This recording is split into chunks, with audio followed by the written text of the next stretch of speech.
Okay, can I have everyone's attention, please? Thank you all for coming. Welcome to our annual budget hearing.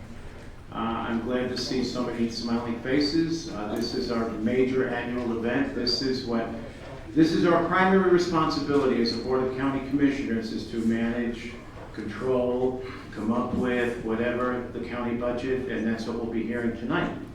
And so I'm going to make a few comments before we begin, and I'll certainly try to keep them brief that is. And first, let me introduce my co-commissioners. To my left is Commissioner Leslie Duncan. To my right, Commissioner Bill Brooks, and I'm the Chairman, Chris Delios.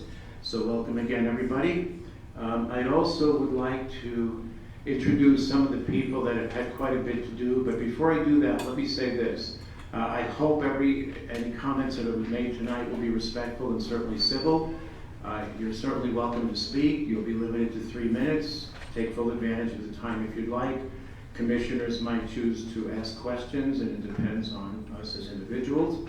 But before I go any further, let me say this. This has been, and I've heard this from some of our employees, probably the smoothest, most amicable budget process that they have seen in years, and I have many people to thank for that. And I'll start with some of those people right now. So seated to my right, up against the wall, so to speak, is our Finance Director, Dina Darrow. Working for Dina are Michelle Charamonti and Keith Taylor. I'd also like to introduce at this time our Deputy Civil Prosecuting Attorney, Dave Ferguson, who's sitting at the very front here. His job is to keep us out of trouble, so that we don't trip over our faces, so to speak. Also, I'd like to thank other people who participated in this process, the elected officials, of course, department heads, and also our immediate staff who keep us in the straight and narrow, that without whom we wouldn't be able to operate as effectively and as efficiently as we do. And that would be Leanna Kaiser, Terry Johnstone, our communications manager, Nancy Jones, who has put together some of the information that is available to you in the back. Nancy Pluff, who is not with us this evening. She's attending graduation back east, and with her expert programming skills, having worked closely with the auditor and with our HR director, was able to drive a lot of the iterations that occurred to get us to a level of wage increase within about a 2-month time frame, which is absolutely amazing. And let's see, who else did I leave out? Chandra Newberry, that's our front door little gal, and she does a wonderful job for us, very, very efficient. And I don't know if I've left anyone out, but I do want to thank the elected officials. And with us tonight, I know we have a number of elected officials, but I especially want to introduce our clerk, Jim Brannon, right here, whose staff has worked diligently, rigorously, and very closely with us, and we're very thankful. And so I'm going to make a couple quick comments regarding the process. Once again, 3 minutes, and we'll get to the public comments segment shortly. What we're going to do is, I'm going to point out actually first and foremost some of the things that we did very differently this year. One of the things we did that was rather unusual is, instead of purchasing 8 or 9 vehicles for the sheriff, we were able to arrange for a lease. And that lease will last for 3 years, and we're able to purchase, in addition to his vehicles, maybe 1 or 2 others for civilians, per 25 vehicles. We'll be paying approximately $700,000 a year for those 25. Incidentally, if we had to purchase them at $75,000 a piece, that would come out to, if you do the quick math, just under 10 vehicles. Those vehicles will average about 12 to 15,000 miles a year. We keep them for 3 years, $700,000 a year. We buy them back for $1. So this is something that was clearly innovative. In addition to that, we commissioned a wage study that the elected officials agreed upon, and based on the results of that study, we initiated, assuming it's approved, of course, along with the broader budget, the wage increase for our employees, and we'll say more about that later. And let's see, what you'll also see today, and Dina will talk to it at some length, will be, you'll see a reduction in the tax rate, and she'll explain in more detail what that means. We've also had a slight reduction in our operating budgets as well. What was very interesting, thank you, is that when we embarked on this budget, the requests that came in from the individual department heads was $19 million over last year. We succeeded in reducing that by $16,300,000.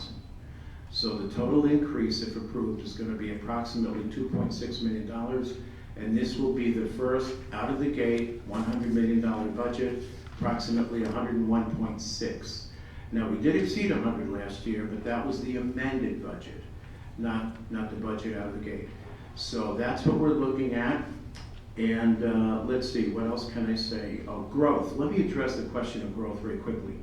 Right now, the unofficial census shows county population at approximately 161,500.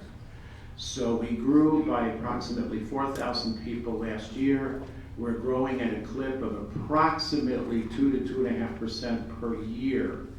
According to the Department of Labor, at the present rate, we will hit a population of 240,000 by 2040. And so that presents a lot of challenges, as you can imagine, not just for the county, but also for all the other taxing districts, including fire, highway districts, water districts, etc. And so this is probably going to be the major challenge that confronts us. And I should point out as well that while the county is growing at a rate of 2 to 2.5%, our employment growth is under 1%, approximately 0.7%. We hire on average approximately 7 employees per year, and that's on the base of, we're currently at approximately 835 employees. So that's where we are right now. I don't know that I have much more to add. We do have challenges, we're ready to confront them. And without any further delay, what I'm going to do is turn this over to Dina Darrow. And,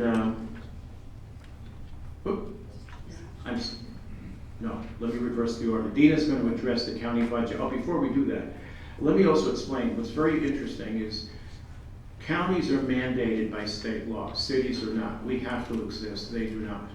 So if cities weren't providing, for example, for their own law enforcement, they could say to us, you have to provide it. And we could say, great, it's going to cost you $500,000. And they can say, stuff it. We still have to provide it. We are mandated by statute. So that's something to bear in mind.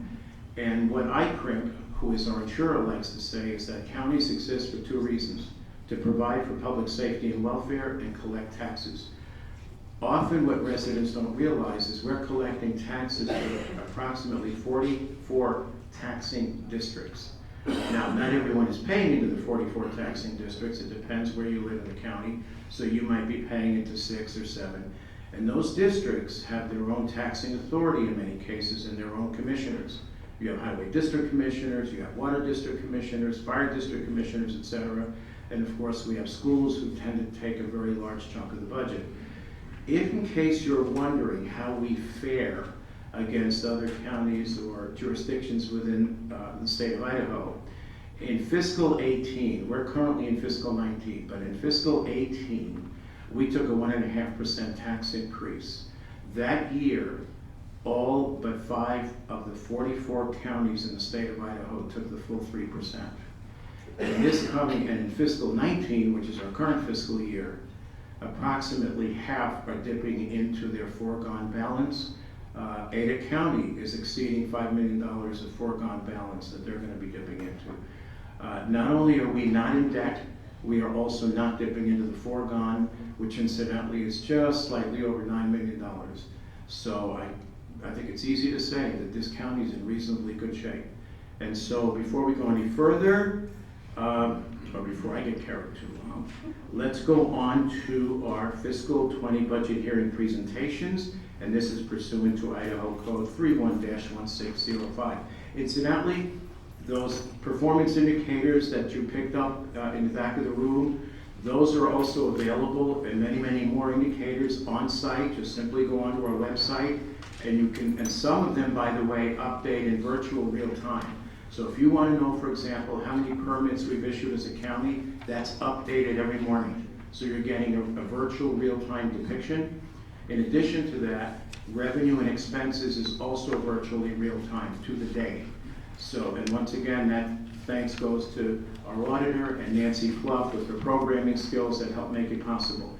So, without further delay, let's move on. Our first presentation is the Aquifer Protection District, and that's going to be Nisha Mayani.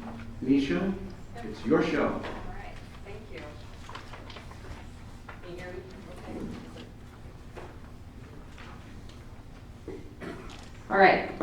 So yes, I'm Nisha Mayani. I'm the chair of the Aquifer Protection District. And so tonight I'm just going to briefly present to you who we are, what the proposed budget for this next fiscal year is, and what the money is going to be used for.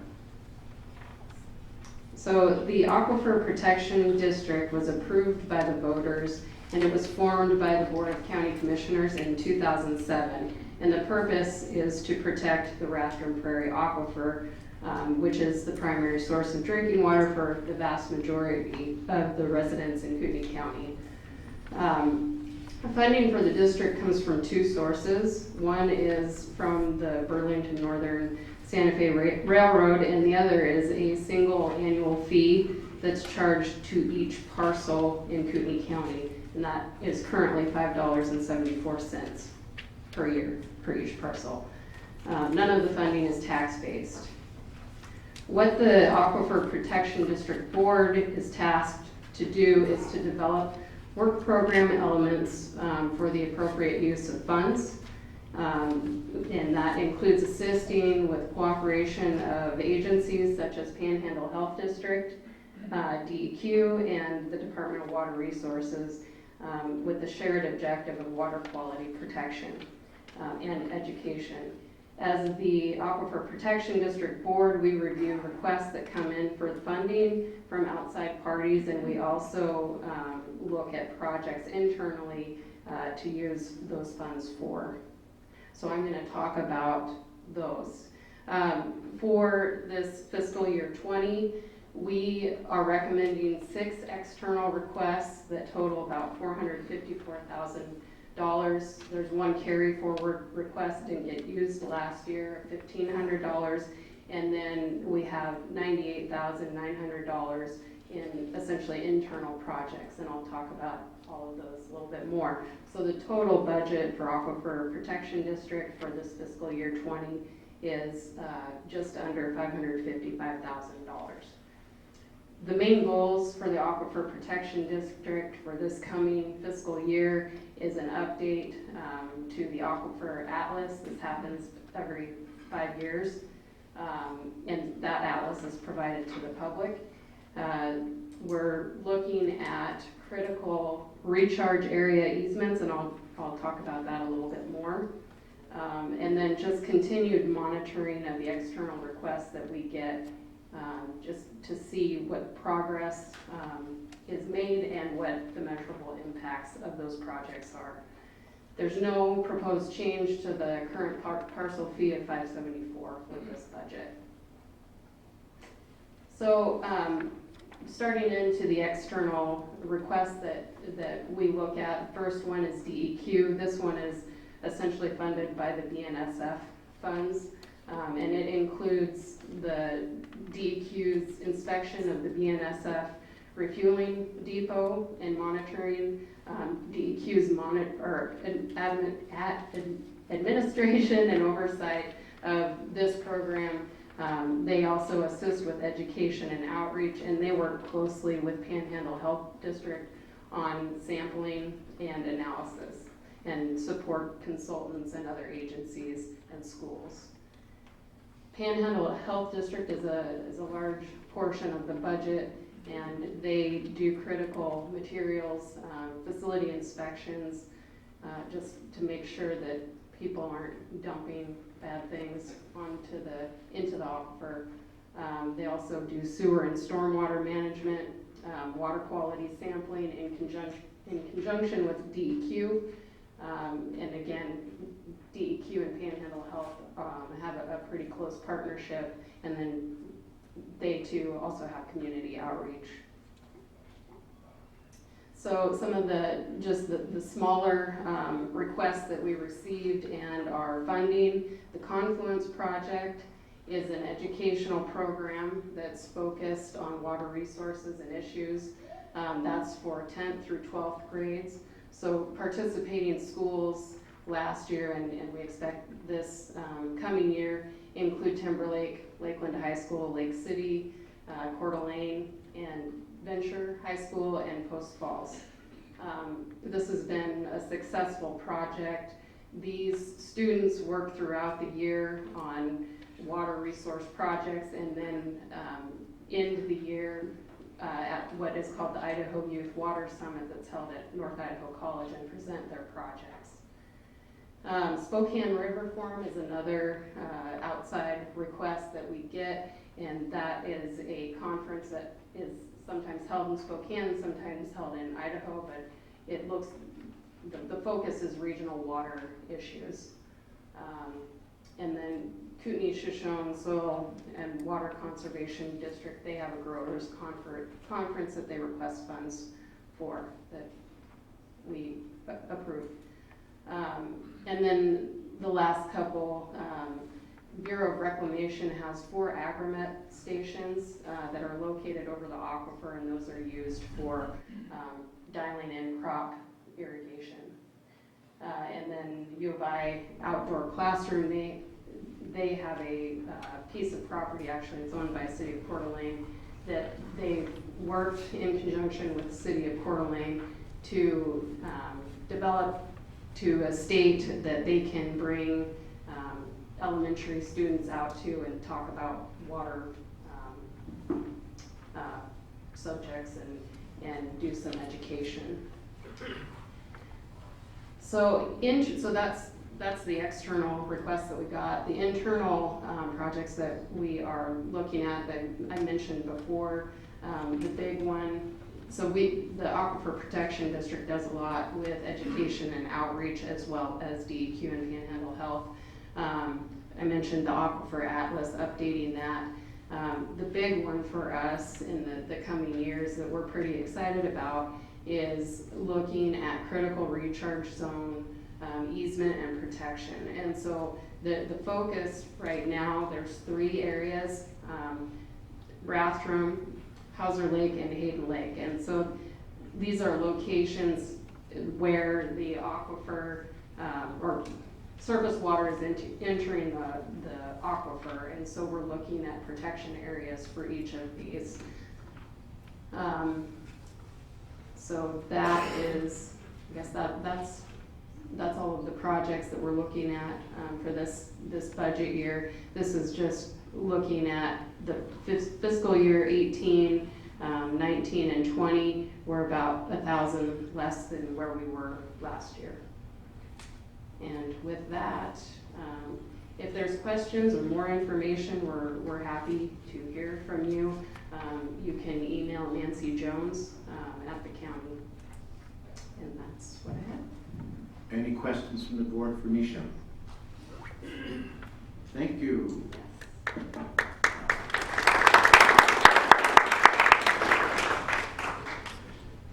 And now featuring Chris Way. Chris is our Chief of Kootenai Emergency Medical Services. And by the way, I did forget to mention on camera is William McEvers, City Councilman from the City of Coeur d'Alene, who is doing us a major favor tonight so that this can be broadcast. Chief Way, take it away. Good evening, Commissioners, and thank you for the opportunity to present our fiscal year 2020 budget. You can see the comparison. I believe you all got this in your packets. Comparison to the 2019 fiscal year budget. We've actually reduced the budget. Just to go down as quickly as we can here, keep in mind our budget is 70% patient revenue, 30% tax revenue roughly. The tax revenue equates what we're asking for in fiscal year 2020 is $2,940,953. This is an increase of $143 or $143,000, broken down into $79,548 in our 3% that we're asking for. And then the other $66,000 is new development. So when we ask for our 3%, we're only getting the 3% on the tax money, it does not include the revenue from patient revenue. So a 3% increase for us is only a 3% increase on 30% of our budget, not 3% on the entire budget. So our patient revenue, we're estimating at $5,301,749. It is a little bit of a decrease. We've seen a slight decrease in call volume. That equates to about $175,000 less in anticipated revenue. The contract revenue is a contract we have with Bonner County. We take care of some very small portions of the southern end of Bonner County for them, from Spirit Lake and Athol, as we are closer to some of their neighborhoods up there than they are. So they contract with us to provide services. So not only do they pay us that, we also are allowed to bill for those calls. And then the $40,200 is LGIP money. So we anticipate taking in $8,298,902. As you can see, I won't go through each of the expense line items, but we were able to cut expenses overall from last year by $32,473, and our expenses match our revenue taken in. I want to now go to the bottom real quickly. So as you all know, the valuations went up by about $2,700,000. Last year, our cost per assessed $1,000 was 15.2 cents. If this budget passes, our cost will be 13.8 cents on the $1,000. So we're going down in total levy rate.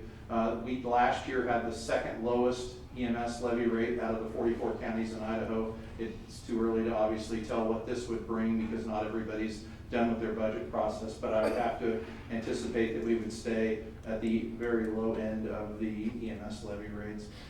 With that, we didn't have a lot of things. We cut all of our our new capital projects due to the downturn in revenue from a lower call volume. With that, unless you have other questions, that's our proposed budget. I would say that our JPB, our 5-member Joint Powers Board, did approve this unanimously, including Commissioner Filios, who's the County Commissioner rep on our Joint Powers Board. They did that about a month ago. Questions for Chief Wood? Chief, would you just comment briefly, if you would, on the call volume versus patients or potential patients refusing transport? Sure. So not all patients that call 911 end up going to the hospital, and in EMS we can really only bill if we transport or provide advanced life support services on scene. So if we were to do an advanced EKG or give somebody medications on scene and then they decided to refuse transport, we could bill them for that. But if somebody calls and says, I think I'm having trouble breathing, and we arrive and they're not having trouble, or they choose not to use our services for whatever reason, we can't bill for that. So our call volume has gone down, and so thus our revenue's gone down, and additionally our instances of people refusing transport has gone up a bit. So it's a combination of both of those is why you see the reduction in the patient revenue side of $175,000. Did that answer your question? Yes, it did, which is interesting considering the majority of the transplants to this region are over the age of 60. They're coming in healthier, folks. What can I say? Well, that's a good thing. But we certainly understand your comment earlier, and are starting to think about what that looks like for us. Is a 2.5% growth every year for the next 20 years is certainly something to consider. Obviously, in the next, not this year, and it's hard to tell what from year to year. But at some point, definitely we'll have to have the discussion of adding services as population shift and things. I mean, right now, if you look at areas that are the highest growth areas, they're also some of probably the most uncovered areas by law enforcement, fire, EMS, all of the public safety services. And as those people move into those areas, they're going to expect that we provide the same level of service to them as we do if you live within 2 or 3 miles of a fire station. So we're acutely aware of the growth and are continuously Again, part of our struggle is that 70% of our budget comes from patient revenue. So, all things that we keep in mind. Any other questions for Chief White? Thank you. Thank you.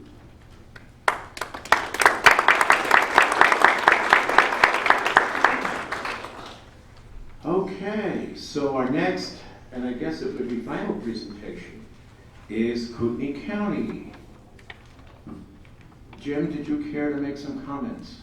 I would, Chairman. Thank you very much. And fellow citizens, thanks for coming out tonight. And this presentation is a budget hearing for the Board of County Commissioners.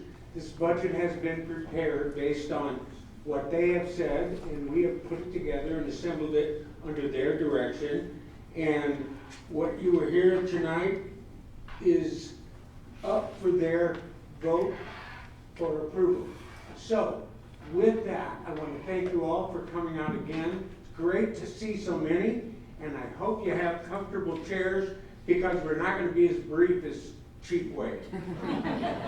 So with that, I would like to turn it over to our Finance Director for Kootenai County, Dina Darrow.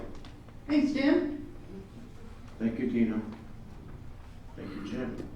Your Kootenai County Clerk, Jim Brannon. Let's give him a round of applause.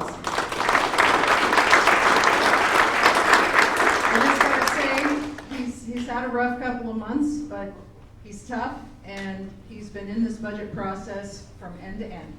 So I just personally, I just have to say, I'm very proud and honored to work for this man, and he's terrific. So with that, I'm not going to stand behind the podium. I kind of like to wander around, so bear with me. Michelle's going to help me here with the presentation, but hopefully I get this thing rolling. So before we start in the numbers, I think it's good to remind ourselves why we're all here. We're here for you. And the commissioners have a very hard job to take limited resources and allocate those resources so that we can provide the services that you need. We do have a mission statement. That is our vision. I have a very talented, dedicated, passionate group of people in the auditor's office that I work with, and I want to thank them personally. They have been terrific. This has been, as Commissioner Filio said, the best budget season yet. And I also want to thank all the departments because a big part of the priorities for this year was the employees, and everybody went into their budgets in detail and did the hard work to make this possible. So I just want to thank everybody. It's a team sport, and everybody has stepped up and worked really hard. It's a long, complex process. So on to the numbers. So in red, you see at the top, that's this year's budget amount. Last year's is in yellow. The year before that is in green. You can see that we're growing. I also would like to add that 18 is a lot lower because in 17 we actually were closer to the 19 number because we were building a jail expansion. So you can see the property tax portion of those budgets. You can see that there's some steady growth there. We're steadily growing. So this is kind of what I touched on before and what Commissioner Filio has touched on before. The main focus areas of this year's budget: salaries, we need to catch up. We're way behind, and we need to retain talent so we can provide services to you. Everybody stepped up to help make that possible. Percy, our state of Idaho pension plan, has decided that we need to contribute more, so both the county and the county employees are having to pay more into that pension plan to keep it solvent. We're also seeing increases in health insurance. I'm sure that all of you are seeing increases in your health insurance every year. We're no exception. Capital, we are bursting at the seams. We have people in offices that used to be closets. And so we have to start putting together some space so that we can house the people that we have and plan for growth in the future. So we have money set aside for an admin campus building. We made some investments in technology that helps us do our job better, faster, more accurately, and it slows the growth of our personnel. We also, as Commissioner Filio said, see, you made it really easy for me, Chris. So the fleet vehicle leases, we were behind on vehicles. So this year, we looked into the leases. Our treasurer, Steve Matheson, he's out there hiding. I'm gonna call you out, Steve. Negotiated us a really great rate, so we're gonna be able to catch up on our fleet and actually get it up to speed, because, you know, if somebody is coming to help you from the sheriff's office, you really don't want their car breaking down. So that's really important. And I also want to throw out there, notice that green word decreased. Everybody went in and looked at their operating budgets. We're actually $300,000 less as a county in our operating expenses this year. That's how hard everyone worked. So growth, we're growing. How's the traffic on the way here? Notice the big crane out there. We're growing. Our little secret's out and everybody's coming here. So what does that mean? Well, there's good and bad with growth. I know this is kind of hard to see, but I'm just going to go through it very quickly. The good and the bad. The good is we increased our property value in the county by $2.8 billion. What does that mean? That means that everybody's share of taxes is spread over a larger amount of base.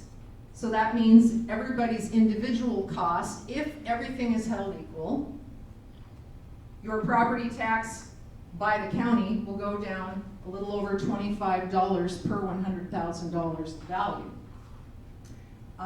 But it also means that the demand for services is growing, which means we need more space, we need more people, we need better technology, so that is driving our costs as well. So for all those dollars, we're also needing to prepare to cover that. So the other good news is a lot of the services that we provide are paid for with fees, not with taxes. So we go out and we try to find ways to pay for things without tapping property taxes, DMV, parks fees, voter fees, and fees for things like speeding tickets. That helps pay for our operations. And we also have mandated services. Again, the commissioners know that if a service is mandated, we don't have a choice. We have to pay for it whether we like it or not, and the money's got to come from somewhere. So I had a request to talk a little bit about fund balance. We're going to do just a little bit of informational here, just to give you some background and some context to the budget. Fund balance is just kind of a fancy way of saying savings account. So the county, how many in here are debt-free? Completely debt-free? Not very many. I'm not one of them, okay? How many people have no credit card debt? Impressive. It's North Idaho. We're really good with our money. Your county has no debt, none. And we have a savings account. And we're using that savings account to pay for stuff. So, there are many different kinds of fund balances, and not all fund balances are created equal. In this budget, we're using restricted fund balance, and we're committing that fund balance by using assigned fund balance. Let me explain. So restricted fund balance comes from places like the Indigent Fund, 911, solid waste, where specific fees are paid to those specific funds. That money has to stay in those funds, but it can pay for stuff for those particular operations. So we used fund balance, put that aside in this year's budget to pay for the needs of those particular funds. So we don't have to take taxes for those things. Committed fund balance, that has to do with the current budget. So if we decide we're going to take fund balance and we're going to pay for something with it instead of taxes, we commit that fund balance to pay for that thing, and that goes into the budget. Assigned fund balance, that's kind of our rainy day fund. That's where the money came from for our new building that we have in the budget. That's our extra money that we have, and right now we have about $7 million left. We used a lot of that to do our jail expansion a couple of years ago, but we still have about $7 million left. We're using about $6 million of that this year. The rest is restricted. So then unassigned fund balance is just our cushion to make sure that we can pay all of our bills on time. Because as you know, your paychecks don't always come in equally if you're a county. You get to collect taxes twice a year, you get fees in dribs and drabs, but you have that $2.3 million payroll to meet every 2 weeks. So unassigned fund balance serves the purpose of giving us a strong cash flow position so that we can meet our short-term obligations. So this is our fund balance use. This does not include our solid waste fund, but I wanted to give you an idea of our total budget in the blue bars and our fund balance use. So as a proportion, we are trying to use fund balance to cover a lot of these big ticket items, but I also wanted to say that our fund balance is diminished, and as we have bigger needs in the future, down the road, we may have to go into bonded indebtedness to pay for bigger projects. But right now, we've been very fortunate to have these funds available to us so that taxpayers don't have to pay for debt service besides the cost of building a building or expanding a jail. This is fund balance use. I wanted to give you some context. This includes solid waste. This is all fund balances. And you can see that big peak there. That was our jail expansion. Then you see it takes a big deep dive. And then we're just trying to use that for one-time capital expenditures because we know that people expenses are ongoing. So we can't really fund people expenses out of the savings account because that savings account is not continuous. So let's talk about you, the taxpayer, and kind of bring the information closer to home. So here's a typical tax bill. We used this in last year's presentation, but I wanted to bring it up again because I think it really illustrates. It's hard to see, but I know you all have a tax bill, so you've seen this before, but I wanted to show this because Kootenai County is just a tiny part of this whole tax bill. It's about 12%. If you look at the top, City of Coeur d'Alene, Urban Renewal District, this particular bill has a lot of different taxing districts on it. But urban renewal and cities and schools tend to be your biggest contributors to your tax bill. So to keep it in perspective, Kootenai County manages money very well and is a smaller portion of your tax bill and would have a smaller effect if the tax goes up or if the tax goes down. So now, the fun part, I love math. I know math isn't everybody's favorite subject, but I really love math. So I wanted to illustrate what the full 3% means. When you look at your tax bill and you say, oh, well, my taxes are going up 3%, not exactly.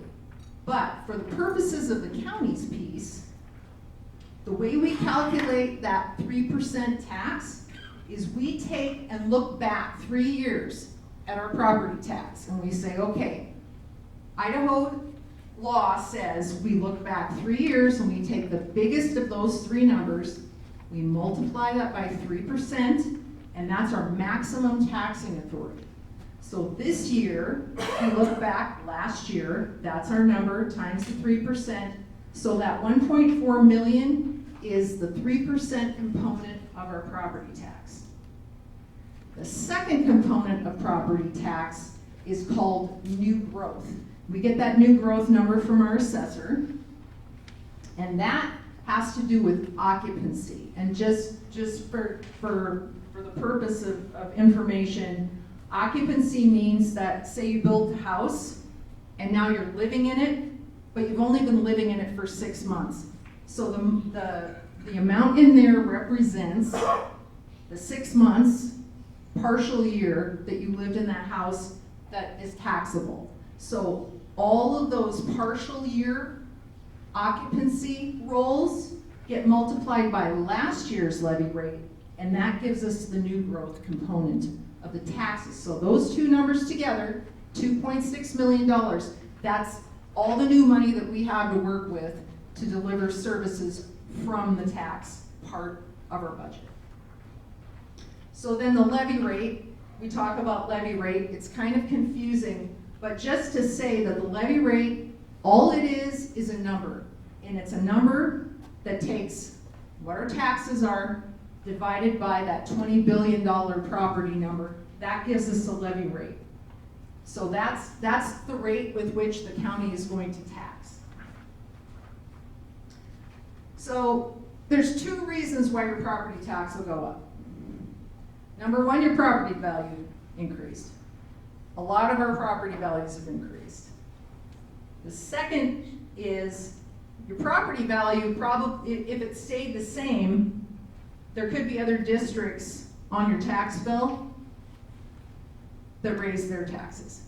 So it's gonna come one way, it may come another, but from the county point of view, if the assessor didn't make it to your house and the value of your home is the same as it was last year, your taxes are gonna go down $25 per $100,000 of value. And there's more good news. I wanted to give a shout out to our folks at Solid Waste. They were in a business meeting on Tuesday and announced that they will be lowering the annual fee for solid waste services by $5. That's a 5% decrease. So that makes a total savings of $30 on your tax bill. These graphs just show some of the activity in solid waste. The big one on the left shows those rates. And you can see right now you're paying $93. That's going to go down to $88 per year. That allows you to drop 2 tons of garbage per day all year. Pretty good value. The revenue trends there, that red line shows commercial business for solid waste, and that's what's helping keep that blue line lower. That's the residential. So solid waste has commercial customers that pay, and that's allowing us to keep that rate lower. And then down in the right corner, this shows a steady rate of the waste stream coming into the landfill. As we grow and as we build, we create a lot more garbage. So they're managing a very efficient operation and working very hard to keep our rates low. So kudos to them. So now the numbers. So this is our funding. We talked about that a little bit. About half is property tax. The other half is taken care of by those fees and charges for services. State funds, we collect sales tax and other taxes, and we send those to Boise, to the state, and then they send us some back. So that represents about 14% of our revenues. Fund balance, again, our savings account. That portion is paid for by our savings account this year, for this year's budget, and then that tiny little sliver that's grants. All that represents in grants is our current employees that are paid for by ongoing current grants right now. That number will get bigger when we amend the budget. For conservative purposes and to be transparent, we're not going to book any grant revenue until we know we have a grant award. So the only thing that's on the books right now is what we absolutely know we have. So as soon as we have those grant numbers, we will roll those into the amended budget. So that piece of pie will get bigger, and grants help offset the cost of taxes by paying for necessary services and equipment, especially at the sheriff's office. It also pays for our transit department and for our airport. Expenditures, 3 pieces of the pie. Biggest is personnel. We're a service organization. That's going to be our biggest cost. A little over $2 million every 2 weeks to pay the employees at Kootenai County. Operating expenses, again, that dropped by $300,000 this year, but that's the stuff we need to do our job to provide services to you, and then that smaller sliver is our capital investments for this year's budget. So just to get into the details a little bit more, these are the new positions for this year's budget. The upper part is permanent positions. You notice there's a couple half positions in there. There's one going out and one coming in mid-year, so together they make one full position. The one highlighted in green will be completely paid for by fees, and the one in red has to do with transit grant funds being paying for it. And then down at the bottom, I put in the temporary positions because we have the need for temps. We have a presidential election next year, so we try to fund extra help for those presidential elections because they tend to take more people, but not permanent people. And then we also have an ongoing scanning project, the Odyssey program that was thrust upon us by the state of Idaho. We have a new case management system from the Idaho Supreme Court, and they require that we digitize and scan all of our paper records from our district court. We have rooms stacked full of papers. So these 4 scanner clerks will probably need to work for the next 7 years to get all of these records scanned in. So that's a mandated thing that we need to do. Our major capital expenditures, these are the biggies, and the green ones are being funded by restricted fund balance. A lot of them you'll see are IT related, trying to keep up with technology, and the fleet vehicles. And then lastly, our organization is managed at the elected official level. So this gives you the breakout of this year's budget by elected official. Back to you, Jim. Thank you, Dina. You gotta give me more warning. Dave, that was outstanding. I want you. Here you go.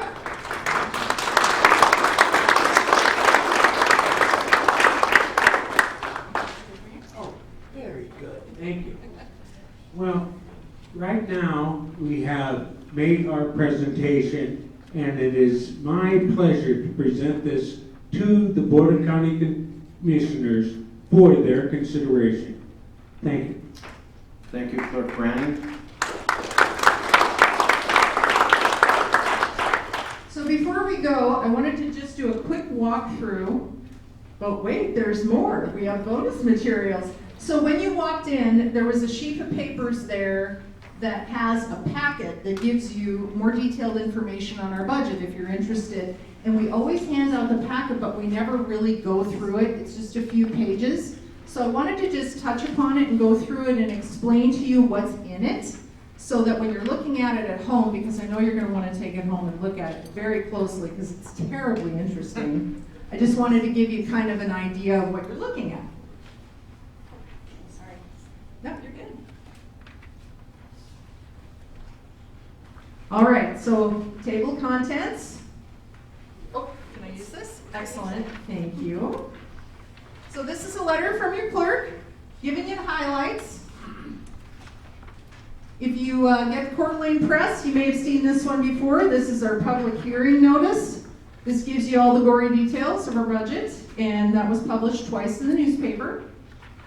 This is an executive summary. This goes into the detail of all the highlights of this year's budget. This is a fun page. This gives you all of the county departments by elected official, and everything that's in bold is mandated. You've seen this one before, as this one. Those are our revenues and expenses shown in a pie chart. And then in the appendix, we get a little bit more into detail. So this particular one is kind of cool because it gives you a lot of information in one shot. So this is a trend from 2014 to now, what our total budget is, what the total property tax part of that budget is, and what that percentage is. And then it gives you the market value and how that's grown. You can see how it's just really taken off here. And our levy rate. And interestingly, that levy rate continues to go down. Why? Because that denominator, that big number of our property value is going up. It also shows foregone, and down here it gives a little blurb on what foregone is, so I won't bore you with that. This sheet of paper here, this is that property tax calculation I went over. This kind of gives it more detail. There's those 3 years looking back, our 3%, our new growth. And then our total, this negative number here, that's called property tax replacement. I'll suffice to say that we get that back in a different way. It has to do with legislation, but it's a small adjustment we do. And then that gives us our total tax number. And then this is the foregone that falls out because we didn't take that. And then this is just our property values, just showing a simple graph showing that upswing in our property values. Everybody's moving here. This one is just fantastic, and I know that you're going to enjoy it.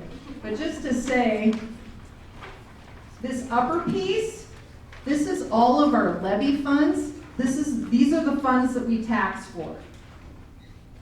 These funds are the funds that get paid for by fees. And then you have your ambulance district, that's Chief Way's presentation there. And this internal service, that's just from reporting. That's our health insurance. So you can see for each fund, all the different ways. Here's the budget piece. Here's how much savings we're using to pay for it. Here's how much we're transferring around. Here's all that state revenue and fees it's paying for it. And lastly, whatever's left that we can't cover in all these other ways, we're paying for with taxes. And then this is the levy rate by fund that adds up to that total levy rate we talked about. And then you can see that tax calculation down here. But this just gives you a full view of the whole chalupa in one shot. And then lastly, this is a letter from your solid waste department explaining your rate decrease. So thanks for the extra time. Appreciate it. And on with the budget. Thank you very much. Dina Darrow, our Finance Director. Outstanding job. Thank you for that. Okay, so now we move to your time, which is public testimony. It will be limited to 3 minutes, but certainly feel free to express your opinion. Just a couple points that or mentions, I guess honorable mentions that I failed earlier. Two in particular. One, I'd like to introduce our HR director who joined us several months ago, Sylvia Proud. Sylvia, would you stand up, please? Sylvia joined us in Federal, Colorado. She and Dorothy Cross, who is sitting to her left, a compensation specialist, did an incredible job of producing recommended wage increases based on a study that we agreed to as elected officials a few months ago, which really, without their services, their expertise, would not have been possible. The other person that I think I failed to mention is Nancy Jones. Nancy, where are you? Did she run away? Oh, there she is. Nancy, and truly in the interest of transparency, and I think you can see some of the efforts we're making here, Nancy's our communications manager. She assumed that position about, 6 or 8 months ago. We now have over 2,000 followers on Facebook. She does engage. It's a great effort on the county's part because the county's, our organization, our finances are more complex than most jurisdictions, and I think with her engagement, people get better informed, and the better informed they are, obviously the easier it is for them when it comes time to vote. So without any further ado, I'm now going to open it up to public testimony. Commissioner, by the way, we refer to each other by our first names, so there's no disrespect here. So Leslie will proceed to read off the names of folks who would choose to testify, or not. Oh yeah, does anyone else wish to speak who has not signed up? Okay, off we go. Okay, I'll start with Nancy. I think it's Ryben, and opposed to the county budget, does not wish to speak. Is that right, Nancy? Okay. And Charles Ryben, opposed to the county budget as well, does not wish to speak. And then Jeff Tyler, opposed, does not say which budget, and do you wish to speak? Sure. I will start off.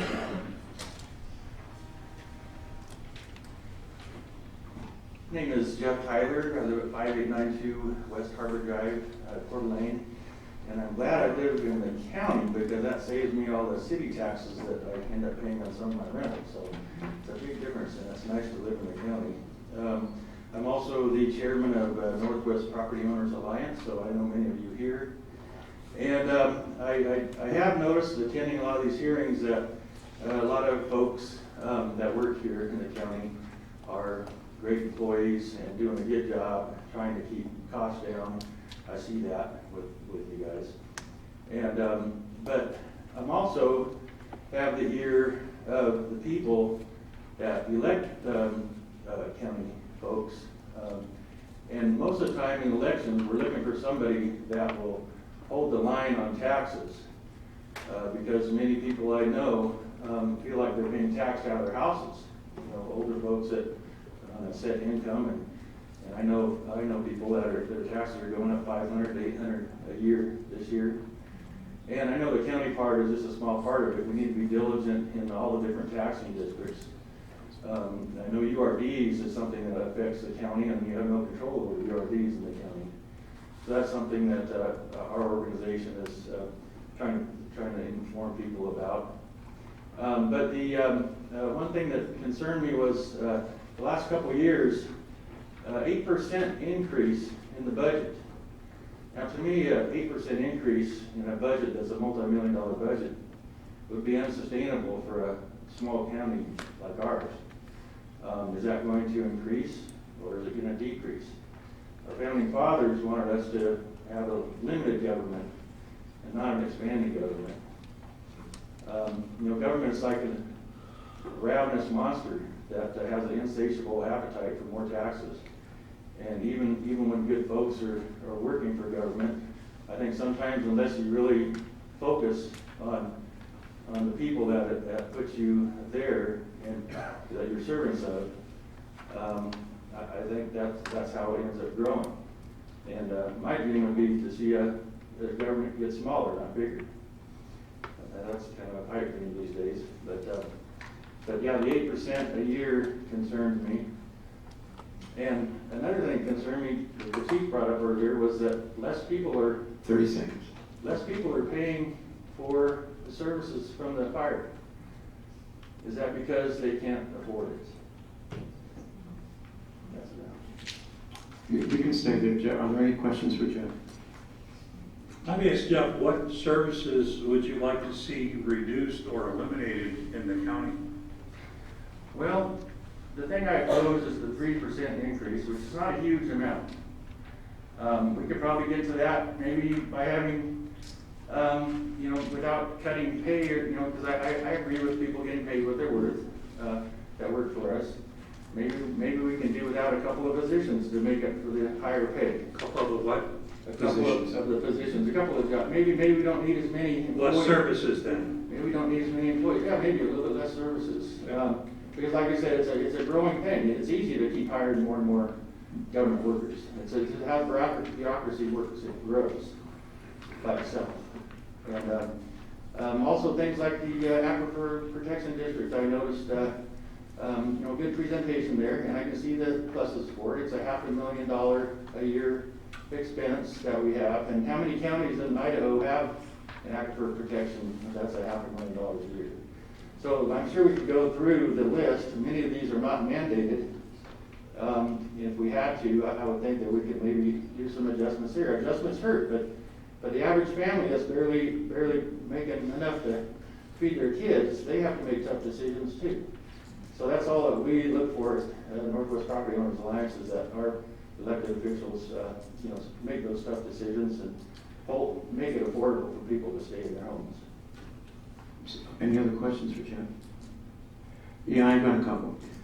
When you mentioned the 8% increase in the budget, Jeff, you are correct.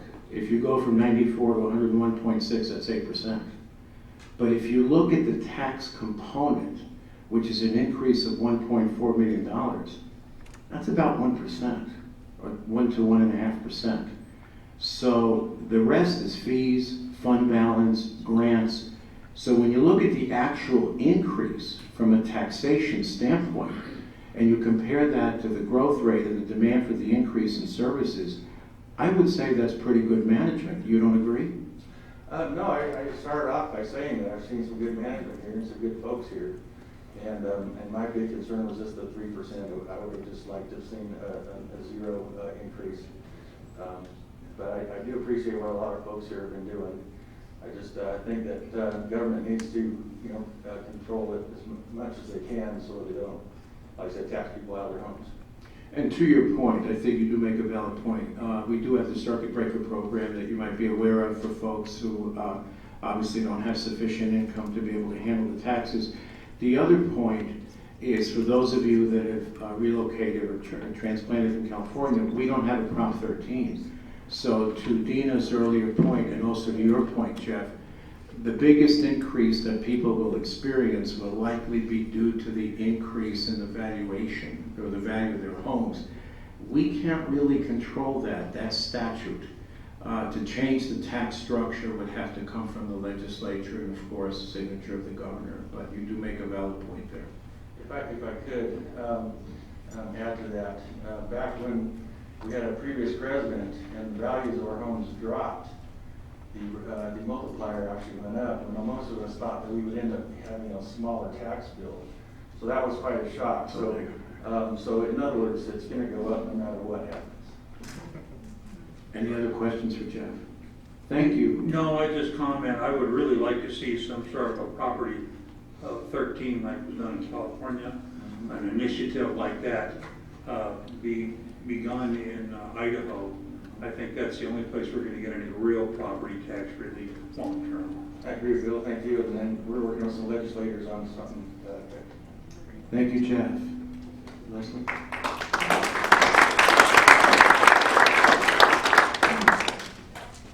Michael Wilhelm wishes to speak. In favor, opposed? Do you have? Opposed to the 3%. Okay.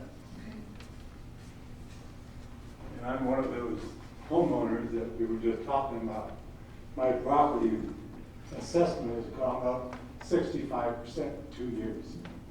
And whatever tax increase you ask for, I am opposed to it because I'm already going to be charged double what my property tax has been. And I know that you can't do anything about the property tax evaluations. I've looked into appealing them, and that's almost a stacked deck. I mean, you can't really get anywhere that way. So whatever tax increase you propose, I'm opposed to it. So, are there any questions for the gentleman? More than my share. I mean, I'm not going to see $1,800 improvement in the services that I get. I'm just paying out. I do have a point that you don't have any question, Bill? No, I don't. Thank you. Leslie?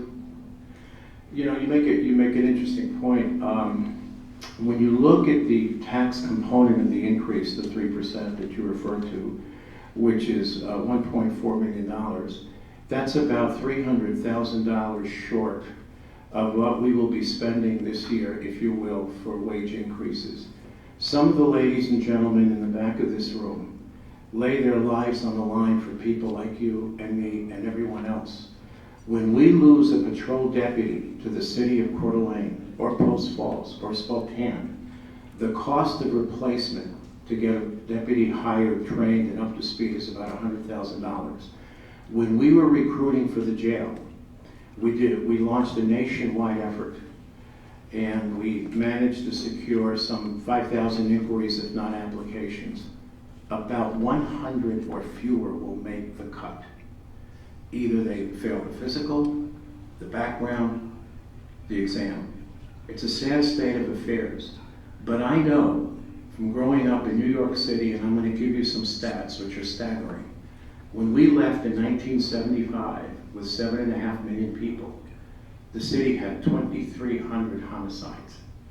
Today, the city has 8.5 million people, 300 homicides.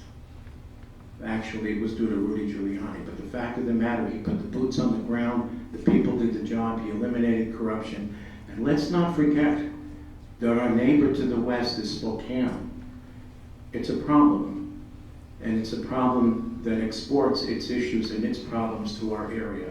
So I think in response to you, and I feel for you, I understand you're not alone. Other people have expressed the same concern.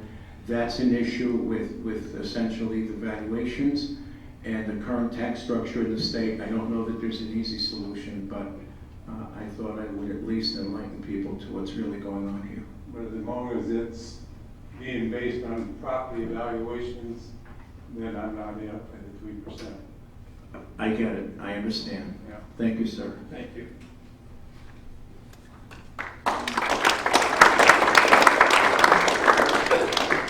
Deborah Rose in favor wishes to speak.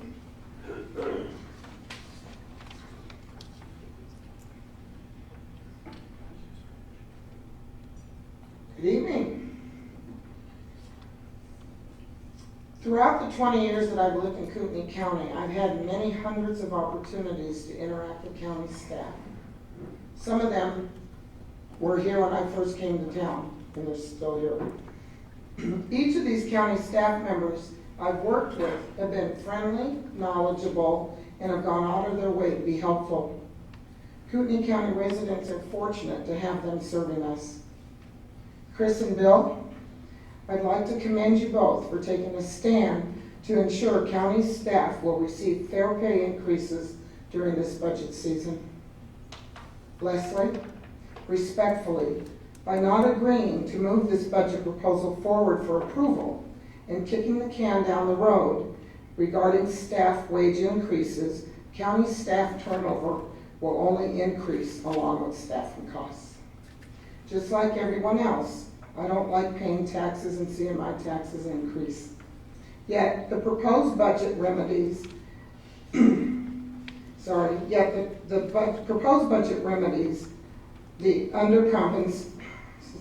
proposed budget remedies the undercompensation without a significant increase in tax rates.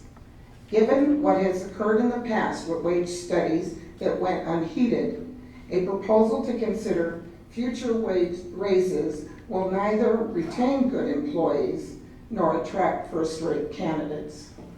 And I would like to add that unfortunately, the state has our tax system set up that we depend so overly heavily on property taxes. It would be a far better system if we could get more tax revenue from income tax. Thank you. Questions for Deborah? None? Okay. Thank you.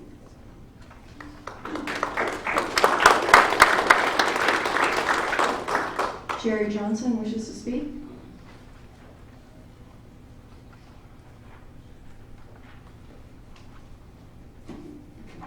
Good evening, Commissioners. I'm Jerry Johnson. I'm Chairman of the North Idaho Fair Board.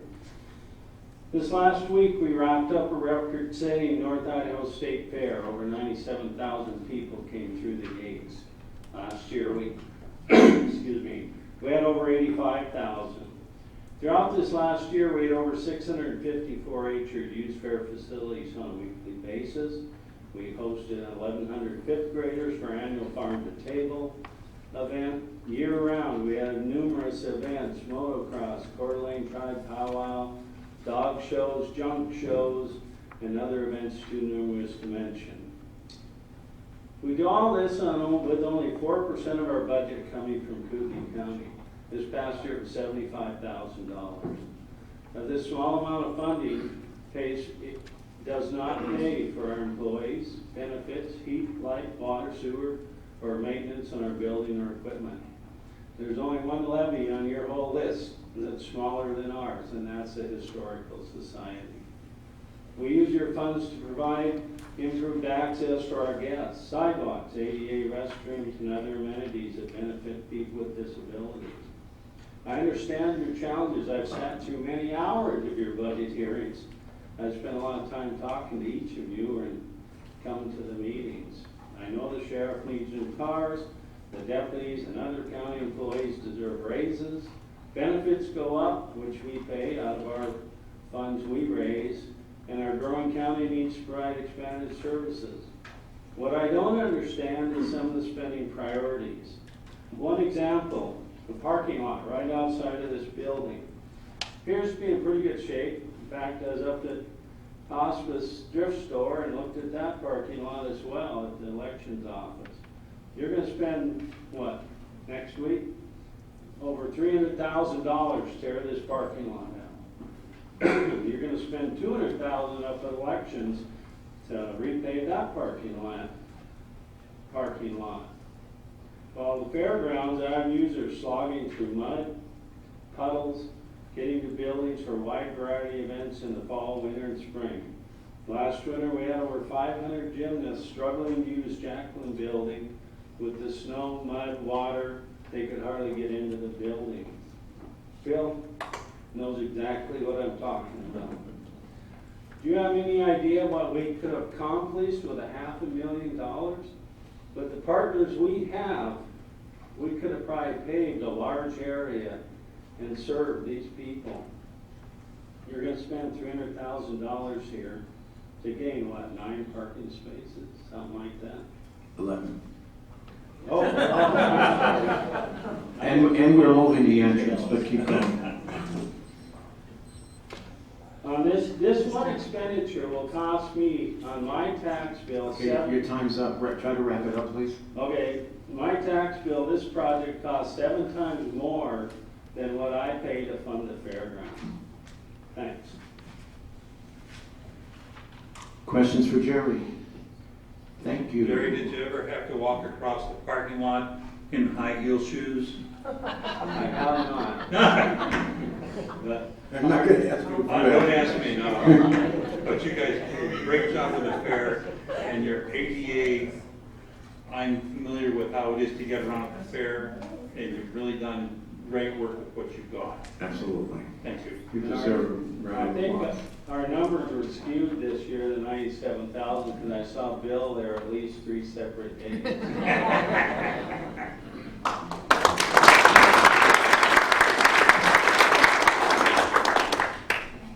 Richard Whitehead, in favor, wishes to speak.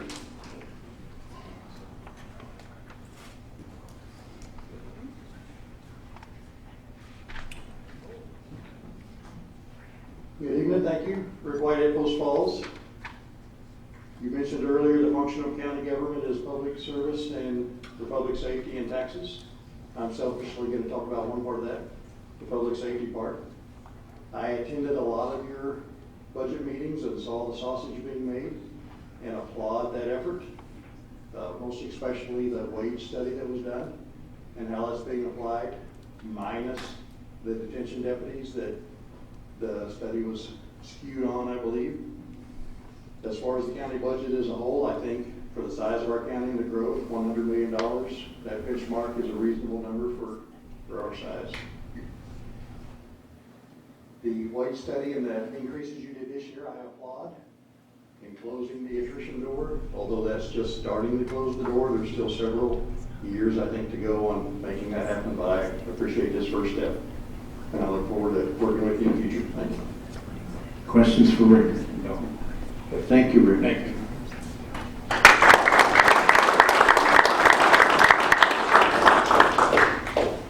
Sean Sonershoe? Sonershoe.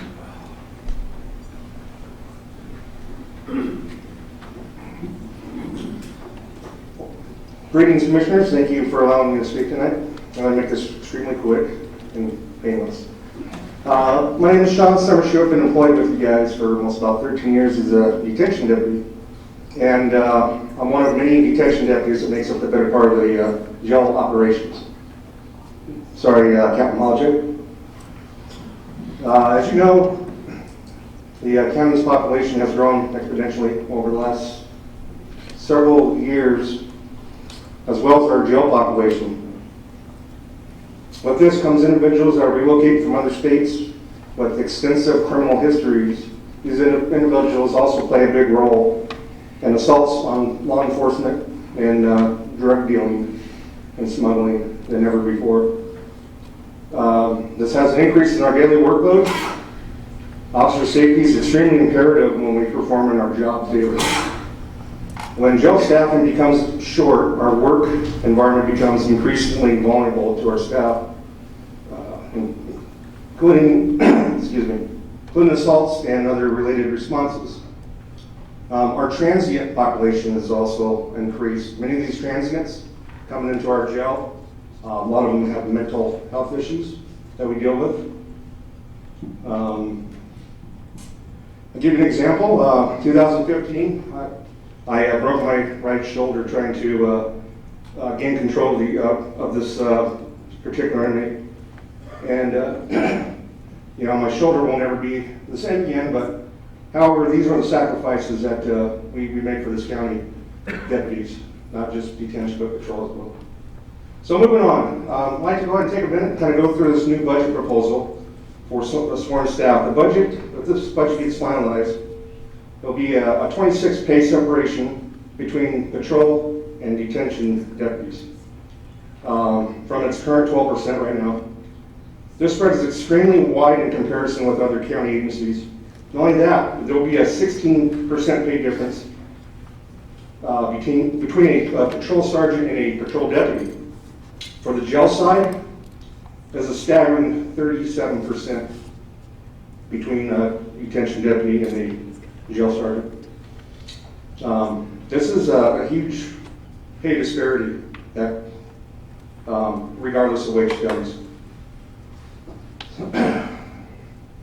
Speaking of wage studies, I put over... Excuse me, you have 30 seconds. Okay, I'll make it quick. I put in over 10 years as a correctional officer for 2 different states. Believe me, there's no comparison when it comes to Department of Corrections and us. We both watch over inmates. That's like comparing patrol deputies to security guards.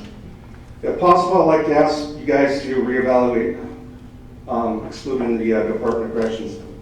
We're not asking for equal pay to our counterparts, but at least to receive a fair wage increase. If not for all detention deputies, at least for the topped out ones that's been here faithfully to this county for their many years of service. Use an example for longevity pay. Every year, many of us struggle to keep our increased cost of living and increased insurance premiums. We are extremely frustrated being passed up almost each time pay raises are handed out. In conclusion, our jobs involves working in the most dangerous and negative environment in this county. It's a job many won't do. Our job is also a thankless one, but we continue to dedicate ourselves in doing the best job regardless. All right, thank you, Sean. I'll have to stop you there. Any questions for Sean? Yes. Yeah.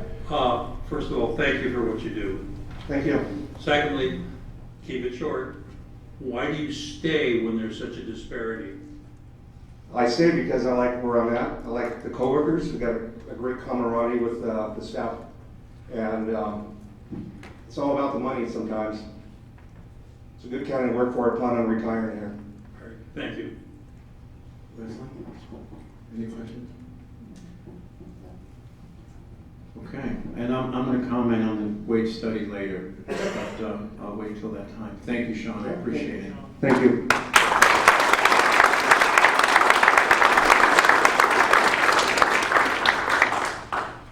Leslie?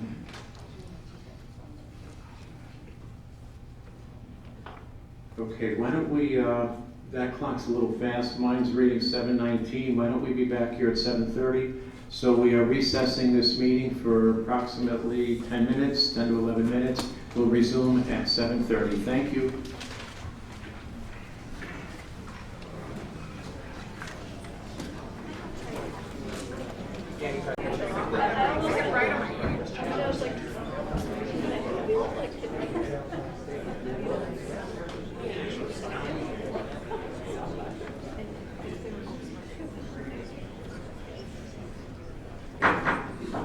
Okay, thank you everyone for your patience. The time is now 7:37. I do apologize for the delay. We just had a minor logistical issue that we had to attend to, so we're all in place, ready to go. And so this is where we now enter into, oh, you have one more, forgive me, go right ahead. Richard Carini?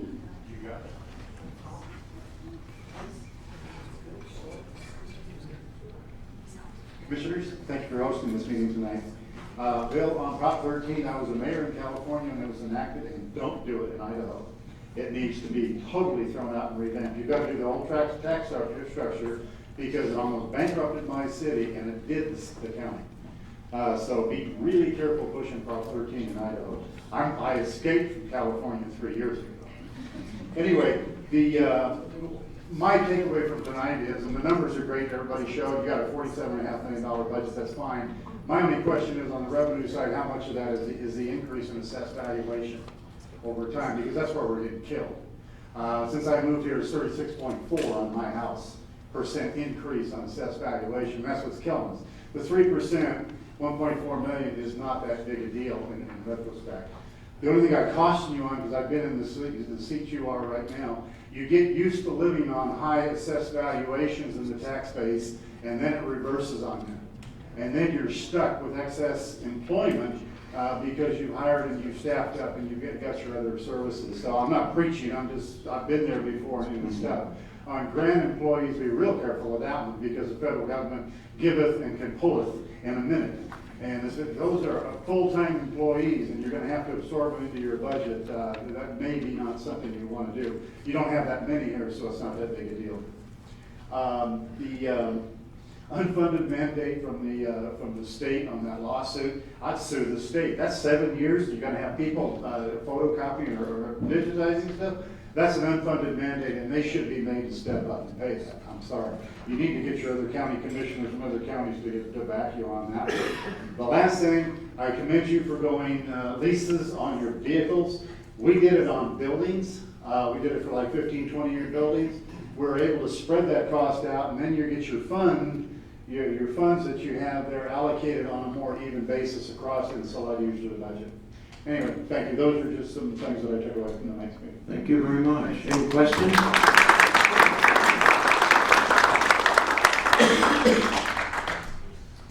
Okay then. So then that concludes the public testimony. Anyone else wish to speak, by the way? Yes? Step right up. Okay. Hello, Robert White, I live in Athol. We've lived here about 10 years now, and I think of a little game that used to have a camel. You used to put the sticks in the back until the camels broke back. And we've seen our property taxes go up. Well, I'm retired, and I never expected them to go up this high. We were under 5,000. Now with just an increase in everything, I'm looking for over 8,000. And we never planned for all this. I like to say for $8,000, I sure like to know what I am getting for it. I would say one of the things I would want to do is everything that's not required here, I'd highly suggest getting rid of it. You know, snow drilling. I think there's a tax that we have on our off-road vehicles that can help pay for some of that stuff, okay? Public transportation. We don't need public transportation here. There's a whole lot of things here I could say, let's get rid of to help save us every time. And I really appreciate you guys trying to save us money. I know you've been working hard. But one of the trends that I'm seeing, and our realtor came to our house a few days ago because we went to look at a piece of property. At the north end of the county, we noticed a lot of people that have been talking to us and saying that they're moving. We've known some people that have moved. We've known some people that got homes up for sale. We've known some people that they're looking. It's hard to find property up here, and because they want to leave because they can't afford it anymore. And it's not low-income people. It's people that have been here for a very long time, that have large pieces of land, and they just can't do it anymore. They can't afford it. And I would say, let's help us out any way we can and do away with any services we don't need. And I'm sure we can look at each one of these essential services and say, is there something we really need or don't need? And I really appreciate that we can go back and look at everything. Because this is one of the biggest cry that we're hearing from everybody right now is we can't do it anymore. Questions for Robert? Can I ask you, what did you do you said you're retired? Yeah. Retired from, or what did you do? I was a general contractor down in Los Angeles. Okay. Yeah. How many years? About 38 years. Thank you. So we planned our budget and everything, and we found our dream home, and we wanted to move into it. I want to stay in my dream home. I don't want to have to leave. But it's just been amazing and how much it just keeps on going up. I know part of the school boards is part of the problem, but this becomes more and more until the camel's back is going to be broken. So, thank you. Thank you, sir.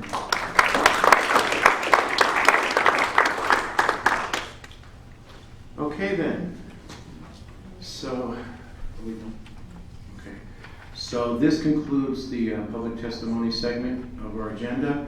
So now we move on to deliberations, and for those of you who might be experiencing this for the first time, when we enter into deliberations, it is strictly among the three of us.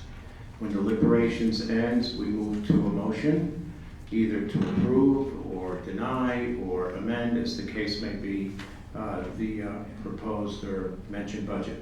Okay?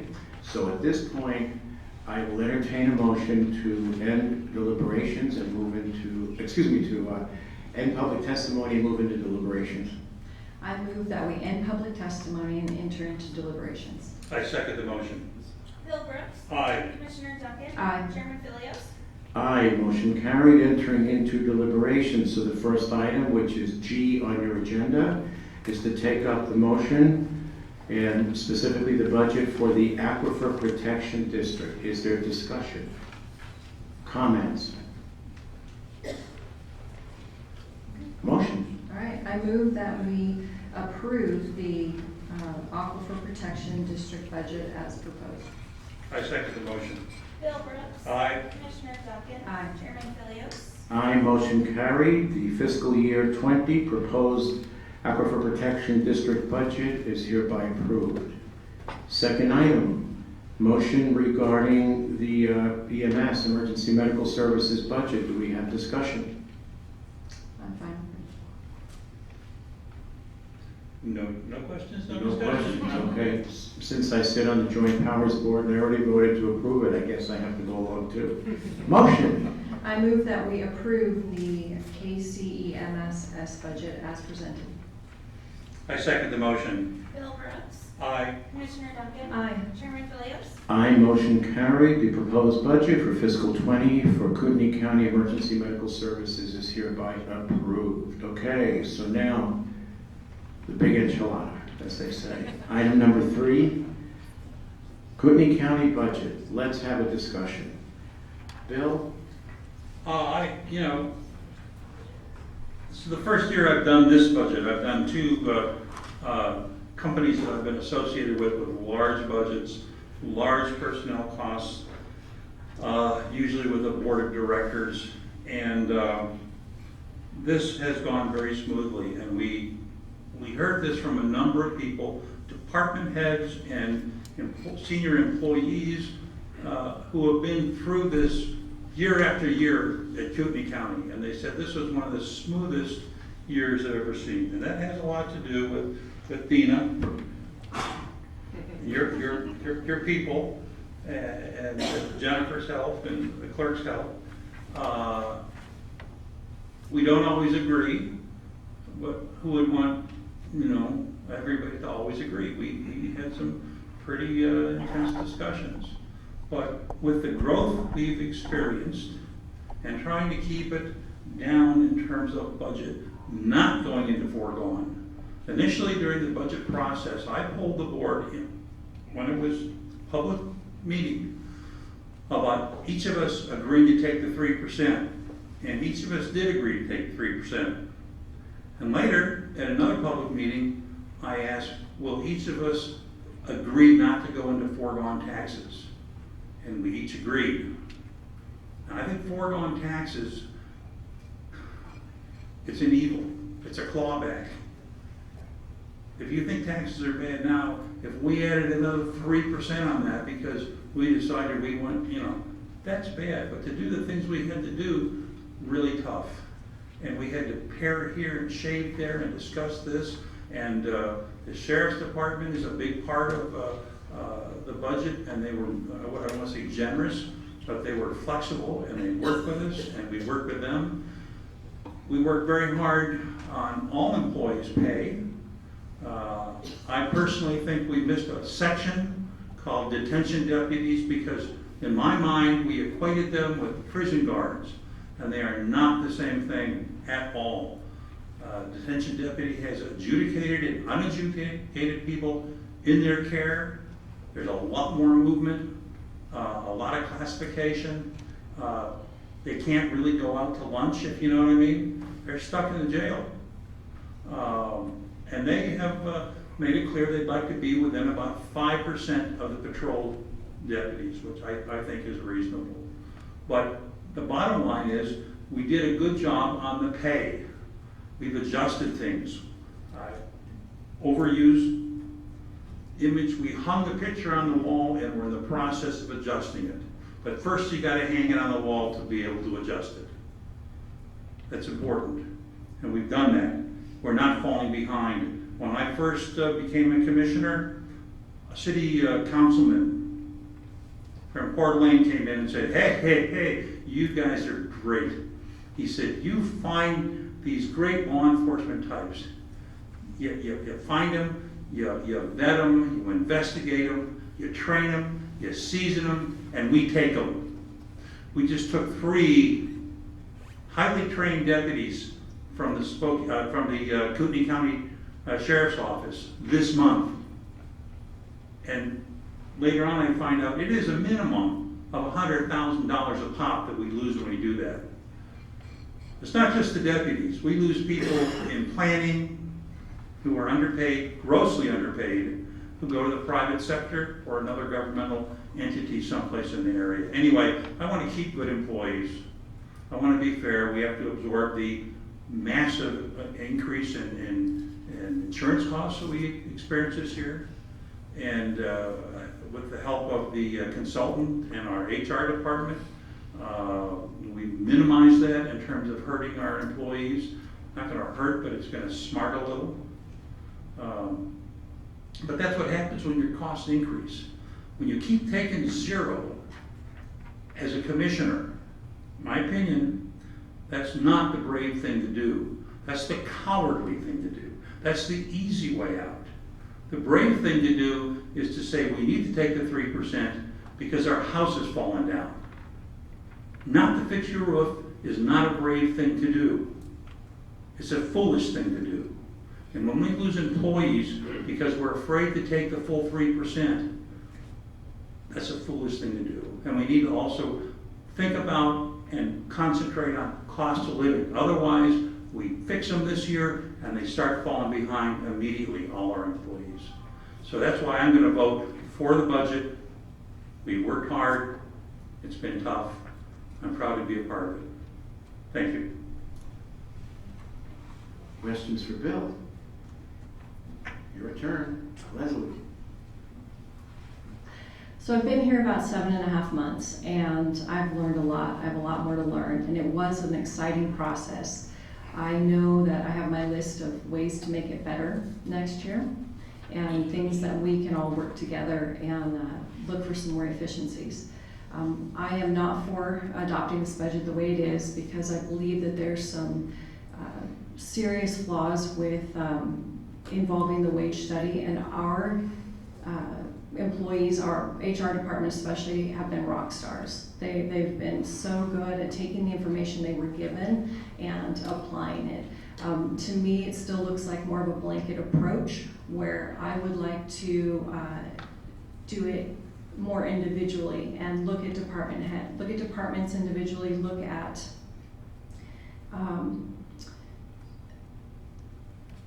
not just saying, look at job descriptions, I guess is where I'm going.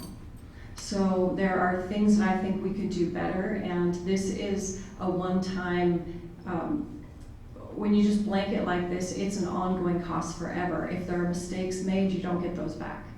So I would like to take more time and do it in a more stepped approach. I'm very much for paying our employees what they're worth because they are our gem, what we use to serve the public, and they're a priority for me, and they all know that, and nobody disagrees that I'm not for paying the employees more. It's just the process and the way we're going about it. I think we could do it better, and so I've always advocated for a 2-step approach.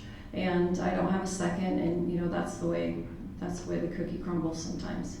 And I'm fine with that. I will continue to work with HR, so we do have the best application possible of the wage study. But I think that there's some unintended consequences that we don't see yet.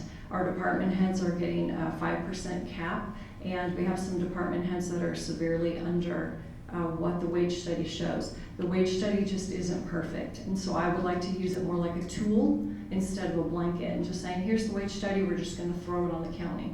Instead of just saying, okay, so we know, for instance, our attorneys, we cannot recruit the level of attorneys we need. We can't, and they are leaving all the time. They have the highest turnover rate in the whole county, and actually the sheriff right now has one of the lowest turnover rates. We've got KPIs, their key performance indicators on the website. I highly suggest that you go to the website and look at those things. They're fantastic, and Nancy Pluff has done a great job. She's done a great job working with HR to get this where they want to be. I want the matrix changed and fixed for our deputies. They do have a changing world, and I recognize that. Can we do a little bit better? I think we can. I think there's some tweaks that can be made. It's unfortunate that the detention deputies came out low on the study, but we also have some other positions that came out low that we know that is not correct. And we are losing people. We need to retain these employees because we serve the public.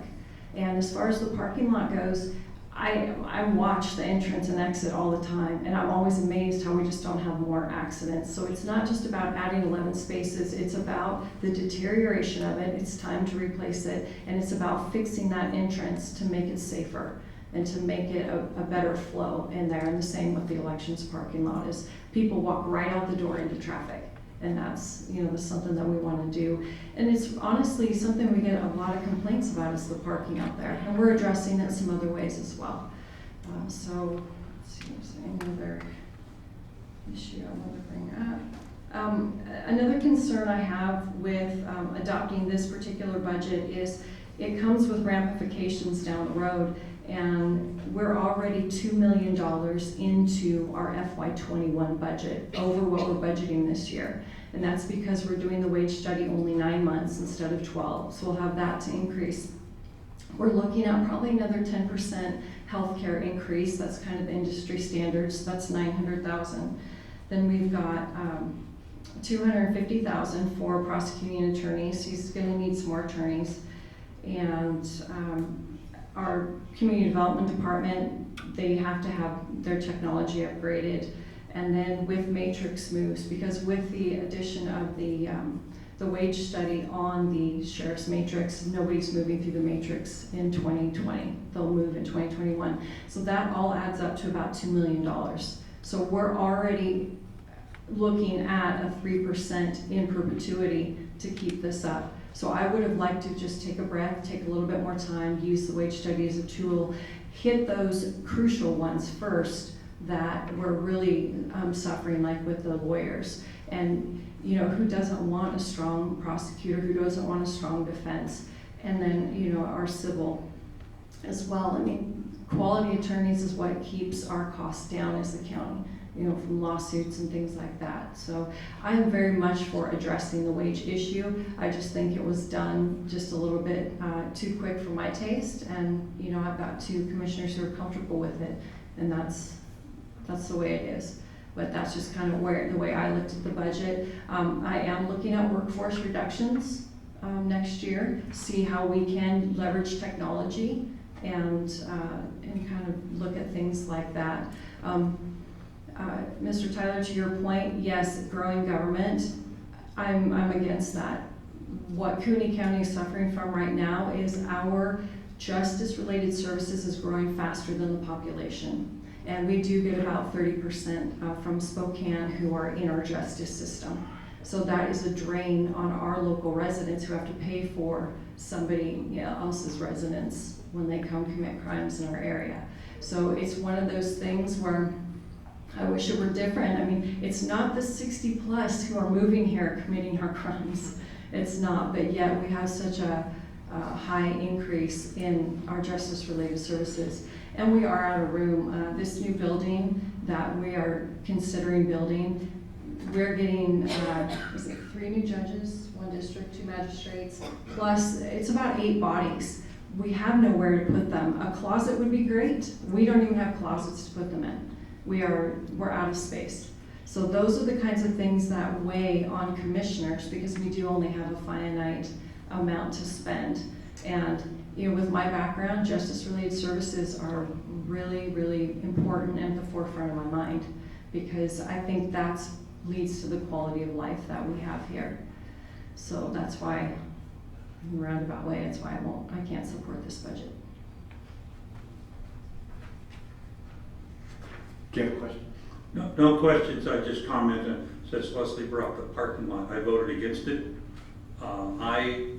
Even though I'm disabled, believe in parking across the street and asking county employees to do the same, not just during the rip-up of this perfectly good parking lot, but if you go through there, I think you'll find about 40% of the cars in there are county employees. I mean, it says customer parking only in that lot, so it's not an employee lot. There's $250,000 right there.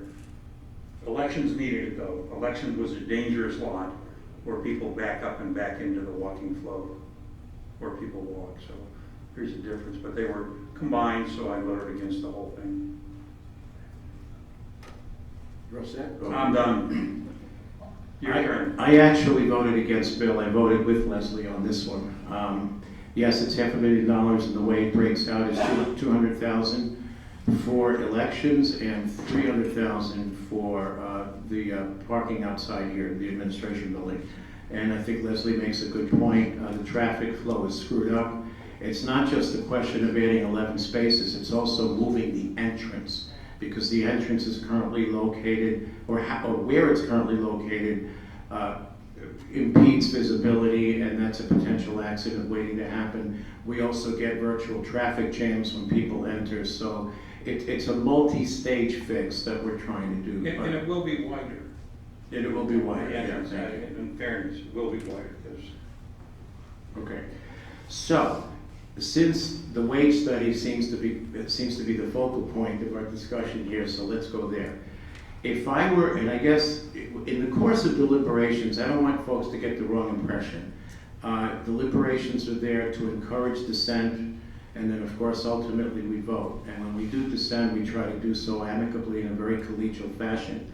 And so the question that I have for Leslie is this. If I were an employee, and seeing what most of our employees have seen over the past, I'm going to say several boards, where studies were commissioned and virtually no action was taken, or partial action was taken. And you have stated earlier, and I think you kind of mentioned it tonight as well, that you would rather see this implemented in this 2-stage process. If I were an employee, why should I believe that the 2nd stage will happen next year? Because I said so. And that's, you laugh about it, but we're up here doing the best we can. And I'm making decisions not for my 837 employees, but also for the 161,000 residents.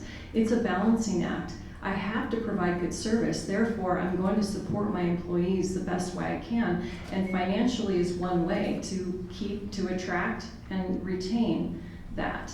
And I'm sorry that the sins of commissioners past have bred distrust in the employees, but you know what? I've been here 7.5 months. That's all I can tell you is give you my word that it would absolutely be addressed and go forward. Okay. All right, that's a fair answer, except you have 2 commissioners here that are up for re-election in May. If one of us changes hands and someone comes in who doesn't agree, what happens? What happens to the employees? As far as conditions that we can't control, a catastrophe, a major economic event, if it came to that, yeah, we'd have to freeze certain expenses, there's no question. But we can't plan for that at this point because no one knows what the future holds. So that's my reasoning. And so if I were an employee, I would be feeling that, I don't know that the second phase will happen. Let me talk a little bit about the study. Some people have said, gee, what did you guys do? Look at Washington, D.C.? Give us some credit. What we did is we examined, under the leadership of our HR organization, communities in Washington and Idaho. And by the way, we didn't consider Ada County, I should point out. Just Washington and Idaho. And the study is known as the BDPA study, and it's a study of exclusively governmental agencies. Now, some folks have said, but what if you looked at private? We looked at private last year when we implemented the 720 plan, and I'll speak to that briefly. We would have had to give a higher pay raise if we looked at private as well. And that's something that is actually, quite impressionable when you think about it. And so what happened is we agreed. When I say we agreed on this study, it wasn't just the board. It was the board in conjunction with the elected officials. So what happens is when the study is conducted, and no study is perfect. We know there are imperfections in the study, but let me explain what happened. What essentially is happening is 75% of our employees are going to get a 2% pay raise.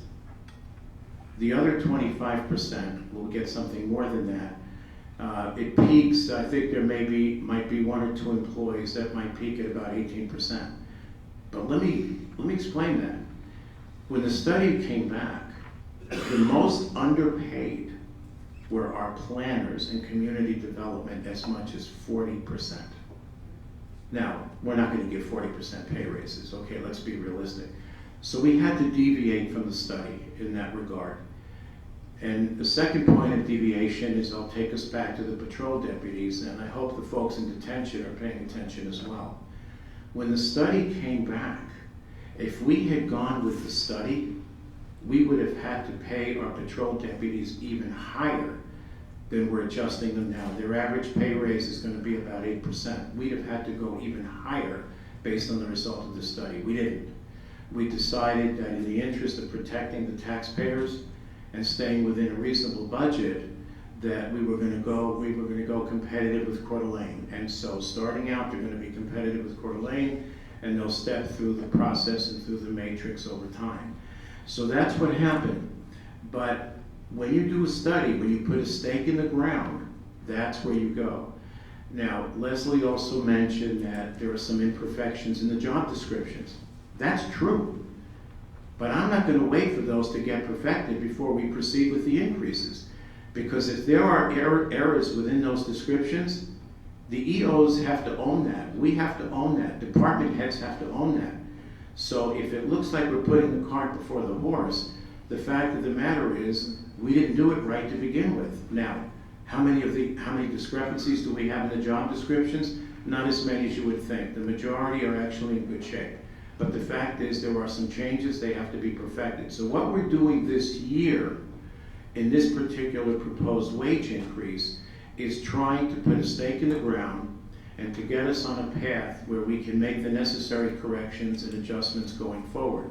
And correcting some of the job descriptions is certainly part of the process.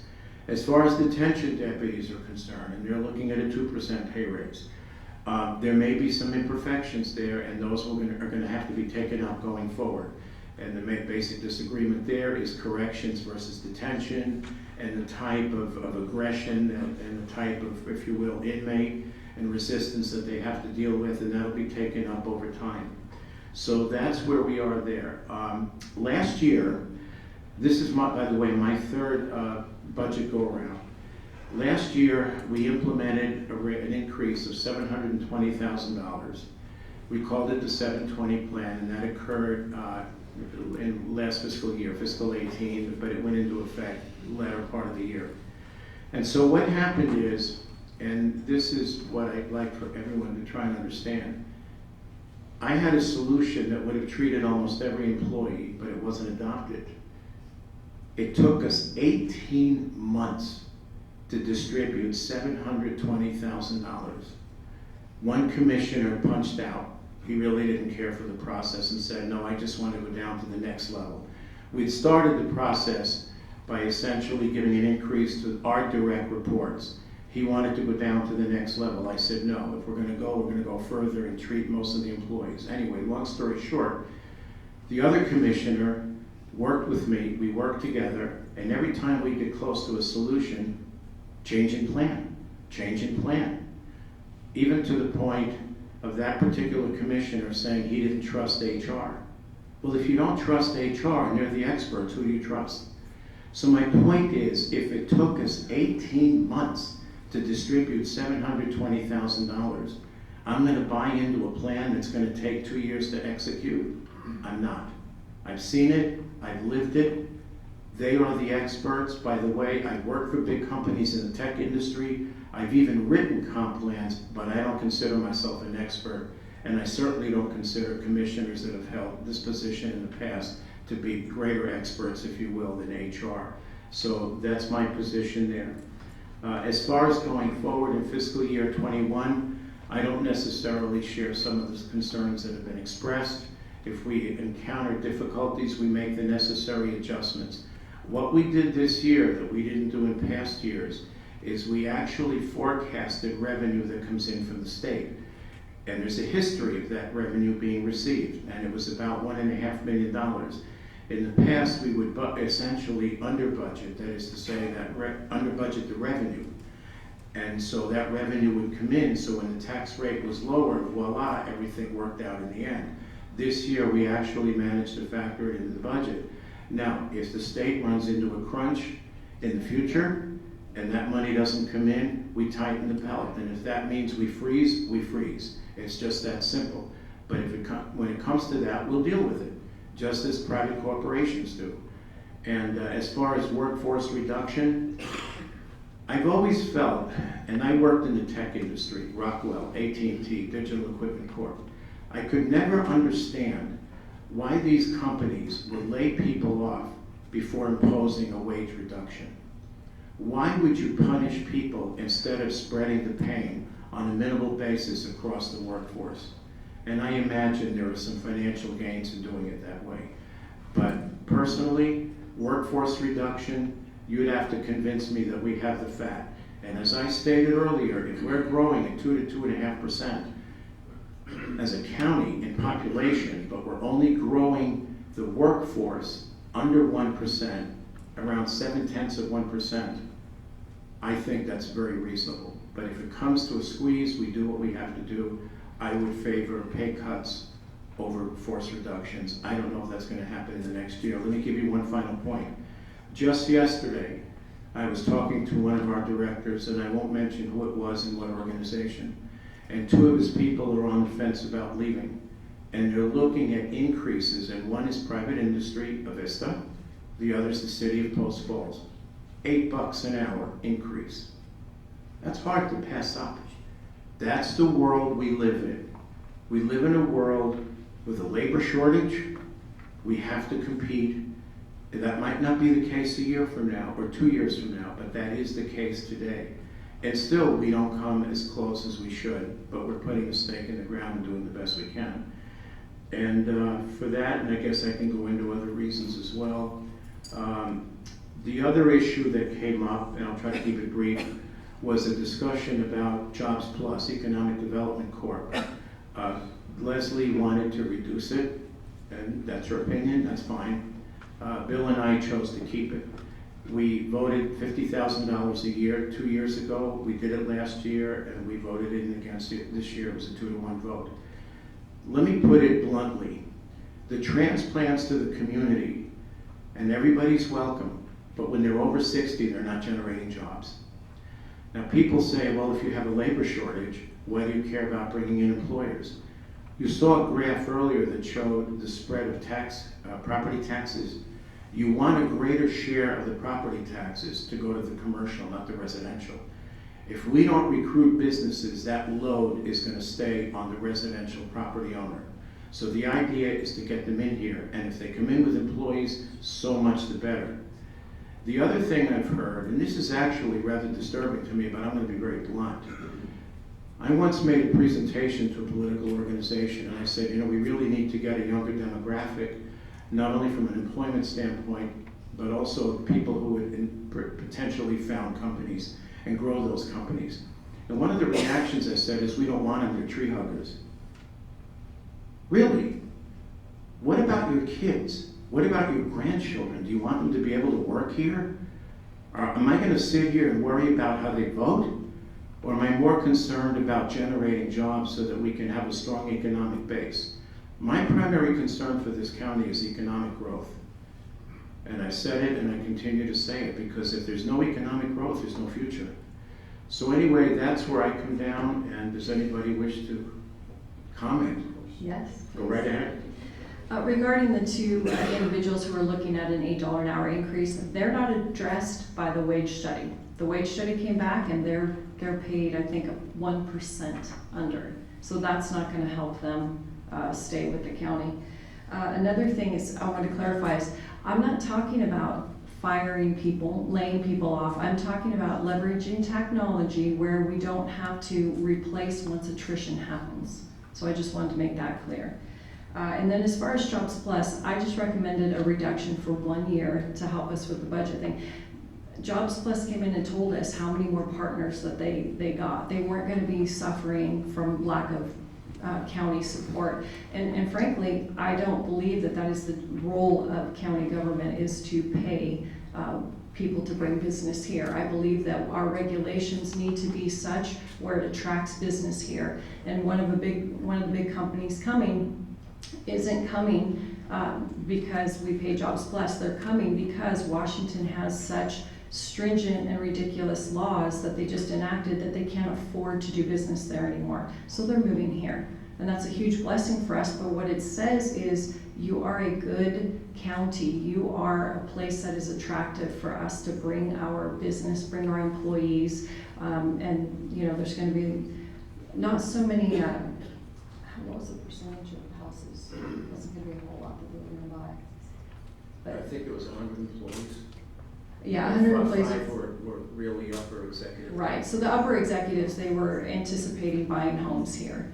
So it wasn't, you know, like they were going to tax the housing market further. So I just kind of wanted to make that clarification. But Okay, I'll just add one thing. When a company expresses interest about relocating, that has to be worked. You don't just sit back and they move in. They're asking for information. That information has to be researched. The VISTA has to produce reports that detail whether or not there's sufficient power. Is there sufficient water to provide that? And then the real estate community jumps in. Is there land available for these people to relocate? And if you look at the stats, and I would challenge you to go on their website, Economic Development Corp., and you can see the level of investment and property taxes that have been contributed over the years. So the other thing, it's not the role of government. So then why doesn't our federal government get out of the defense industry? They fund defense contractors. That doesn't convince you? Let's look at NEL, National Engineering Laboratory in southeastern Idaho. What do? They partner with private entities because, for example, they've done some research in cell phone recycling, and they want private entities to team up with them so that they can market the research and the results that are founded. So public-private partnerships are a way of life. I think it's a good way of life, but that's my opinion. Anything else? No? Okay. Does anyone care to make a motion? Yes, I'd like to make a motion. I move that we adopt the FY20 Kootenai County budget increase of $2,625,090 as follows. $1,193,350 of new growth and $1,431,740 representing a 3% tax increase for a total FY budget in the amount of $101,598,129. That's the end of my motion. Do you want to think some more? no, Are you sure? 100% positive. She stands firm. Okay. I will second the motion. Bill Brooks, Aye. Commissioner Duncan. Nay. Chairman Philios. Aye. Motion carried to adopt the budget as proposed by our auditor. The time is now 8:18 p.m. and this meeting is adjourned. Thank you very, very much.